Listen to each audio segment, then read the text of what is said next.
नमस्कार, मैं रमन शर्मा। बिहार में राजनीतिक गतिविधियां बहुत तेज़ हो गई हैं। मोदी जी ने रोड शो किया। सुना है कि उसमें बेतहाशा भीड़ उमड़ी और मोदी जी को चलने की भी जगह नहीं मिली। हमारे वायुसेना अध्यक्ष ने कुछ दर्द बयां किया है, कुछ आरोप लगाए हैं कि प्रोजेक्ट समय पे पूरे नहीं होते तो उससे सेना को मदद नहीं मिलती। सही भी है। भारत में तो देर आने की परंपरा है। जो देर से आता है वो वीआईपी कहलाता है, जो जल्दी आता है वो बेवकूफ़ कहलाता है। सरकारी दफ्तर में भी जो बड़े साहब हैं वो 9 बजे की बजाय 11 बजे तक दफ्तर में पहुंचते हैं। फिर चाय पानी नाश्ता करने के बाद लंच की तैयारी करनी शुरू कर देते हैं। उसके आगे की खबरें तो बस राह चलती खबरें हैं कि ऑपरेशन सिंदूर, अब सिंदूर उपहार योजना और सिंदूर वितरण योजना के नाम से जानी जाएंगी। जिस घर में सिंदूर बांटने जो भी जाएगा वो जूते खा के वापस आएगा। सिर्फ सिंदूर ग्रहण जो है वो भारतीय जनता पार्टी और उसके जो समर्थक हैं उनके घरों में स्वीकार किया जाएगा। बाकी हिंदू कोई सिंदूर लेने वाला नहीं, मुसलमानों में सिंदूर कोई इस्तेमाल नहीं करता।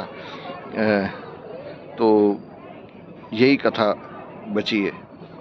उसके बाद सबसे बड़ी जो खबर आई है आज, जिसके ऊपर चिंतन जारी है, विदेशों में भारत का दोबारा से डंका बजना शुरू हो गया है, क्योंकि शशि थरूर वहाँ पे गए और उन्होंने जाके भारत के बारे में जो बताया उससे पूरा विश्व चकित रह गया। और उन्होंने ये मान लिया है कि भारत के बिना विश्व का गुजारा नहीं है, क्योंकि तकरीबन 150 करोड़ की जनसंख्या वाला जो देश है वही तो असली खपत करता है।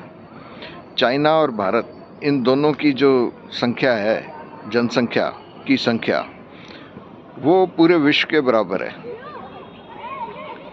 और इसी बीच रूस ने ये कहा है कि भारत, रूस और चाइना, इनका जो मंच है उसे दोबारा से चर्चा करनी चाहिए। अब चर्चा के लिए तो मोदी जी हमेशा तैयार रहते हैं। अब मोदी जी तय करेंगे कि वो रशिया जाएंगे या चीन जाएंगे और वहाँ जाके किस मुद्दे पे क्या बात करेंगे और भारत के लिए क्या सौगात लेके आएंगे।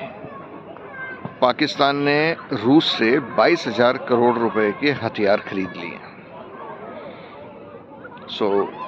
रूस तो कभी भी अपने ग्राहक को नाराज नहीं करता।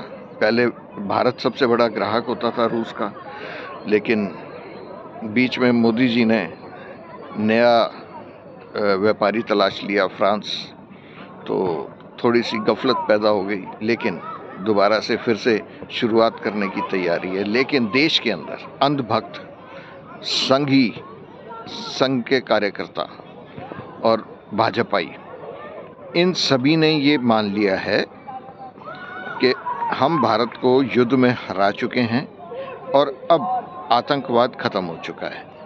अब अगर कोई भी आतंकी घटना होती है तो उसका इल्ज़ाम चीन पे दिया जाएगा। नमस्कार, धन्यवाद।